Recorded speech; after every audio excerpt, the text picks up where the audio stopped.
Assalamualaikum warahmatullahi wabarakatuh. Kembali lagi dengan Bu Heni. Kali ini kita akan belajar mengenai internet dan jaringan. Yuk kita simak. Sebelum kita masuk ke materi, kita lihat dulu nih tujuan pembelajaran kita hari ini apa sih? Yang pertama, peserta didik mengenal internet, sejarah internet, fungsi internet, dan manfaat internet. Yang kedua, peserta didik mengenal macam-macam jenis jaringan. Yang ketiga, peserta didik mengenal jenis koneksi internet. Nah, kita masuk ke materi internet.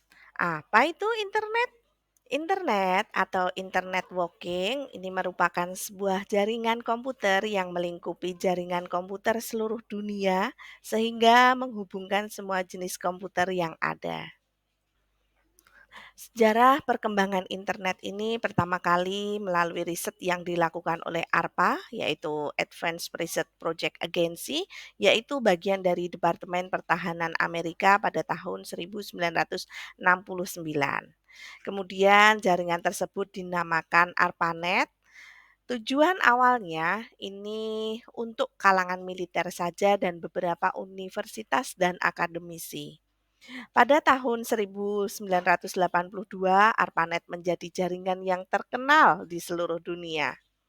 Tahun 1990, ARPANET ini dinonaktifkan. Internet ini kemudian berkembang dengan sangat pesat. Kemudian di tahun 1990-an juga internet ini mulai masuk di Indonesia. Nah, fungsi internet ini kalau kita lihat ini ada 4. Yang pertama sebagai media komunikasi. Nah, ini anak-anak sudah menggunakannya ya. Anak-anak berkomunikasi melalui email, WA, Telegram, TikTok, IG, FB, Yahoo Messenger. Kemudian fungsi internet ini juga sebagai media bertransaksi ya. Contohnya mobile banking. Kemudian yang ketiga sebagai sumber informasi, anak-anak bisa mengakses segala hal, dengan internet. Kemudian yang keempat ini sebagai media hiburan seperti game, YouTube, TikTok, ya. Ini semua anak-anak juga sudah menggunakannya. Nah, kalau kita melihat pemanfaatan internet dalam bidang pendidikan, ini digunakan sebagai pembelajaran jarak jauh atau sering disebut dengan e-learning. Kemarin pada saat pandemi, tentu anak-anak belajarnya secara daring ya, karena tidak memungkinkan kita bertatap muka secara langsung.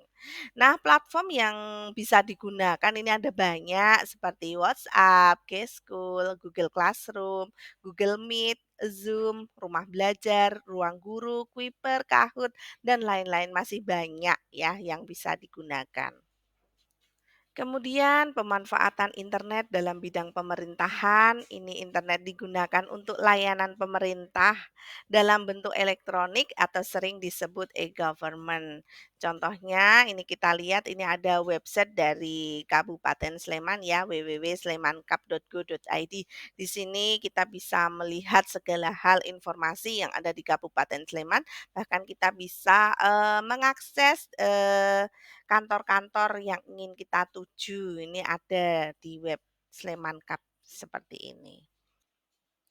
Nah, kalau kita lihat pemanfaatan internet dalam bidang kesehatan ini juga ada banyak. Yang pertama memberikan kecepatan dan keakuratan informasi tentang rumah sakit dan pasien.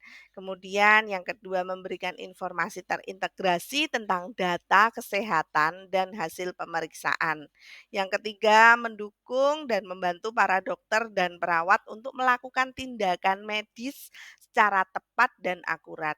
Dan yang terakhir ini menghitung kalkulasi biaya secara cepat ya. Sudah, praktis sekali sekarang tuh informasi bisa diakses secara cepat dengan adanya internet. Setelah kita mengetahui terkait dengan pengertian internet, fungsi internet, dan manfaat internet, yuk kita belajar lagi terkait dengan jaringan lokal yaitu LAN dan WAN. Jenis jaringan komputer ini ada banyak ya. Jika berdasarkan metode distribusi data, ini ada host based network atau jaringan terpusat dan ada distributed network yaitu jaringan terdistribusi.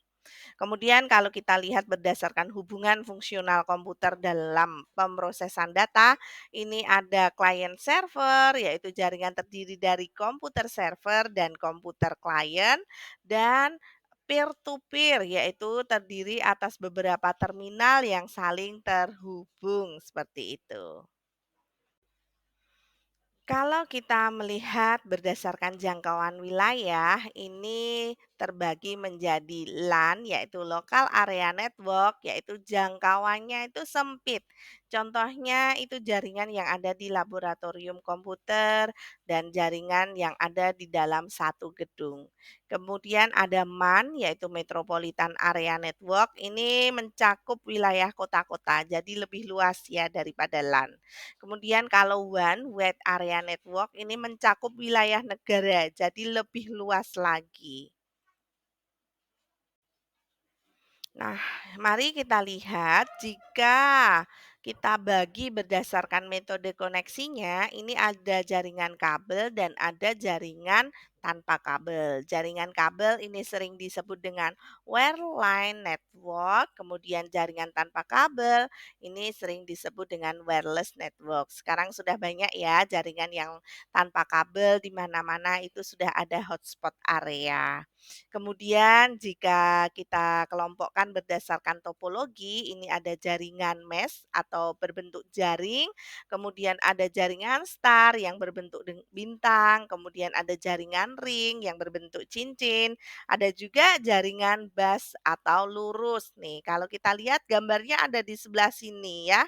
Ada sebelah sini, ada jaringan mesh, jaringan ring, jaringan star, dan juga jaringan bus. Nah, yuk kita lihat perangkat keras apa aja nih yang ada pada jaringan LAN. Yang pertama, ini tentu ada komputer server yang berfungsi melakukan proses pengaturan hak akses pada klien yang terhubung dengan server. Kemudian ada juga komputer klien yang berfungsi melakukan proses pengendalian sebuah program dan dapat melakukan berbagai macam akses data bersamaan. Kemudian ada LAN card yaitu sebagai perangkat antarmuka untuk menghubungkan komputer dengan perangkat lainnya. Nih gambarnya ada di sebelah sini. Kemudian ini juga ada hub atau switch yang berfungsi menghubungkan lebih dari dua komputer dengan menggunakan sejumlah port yang dimiliki. Kemudian ada konektor RJ45 yang berfungsi sebagai soket penghubung kabel UTP. Kemudian ada kabel UTP ya, Unshield Twisted Pair yang berfungsi untuk proses koneksi jaringan LAN. Nah, manfaat dari jaringan LAN ini ada banyak ya, salah satunya sebagai resource sharing. Jadi jaringan LAN dapat kita manfaatkan sebagai resource sharing yaitu penggunaan perangkat keras dan data secara bersama-sama dalam jaringan. Contohnya kita bisa sharing files, sharing printer gitu. Kemudian kelebihan dari sharing resource ini yaitu sistem operasi dapat mengefisienkan sumber daya yang ada sehingga memberikan kemudahan untuk setiap layanan yang diberikan. Nah, setelah kita mempelajari terkait dengan LAN dan MAN, yuk kita lanjutkan dengan materi jenis koneksi internet.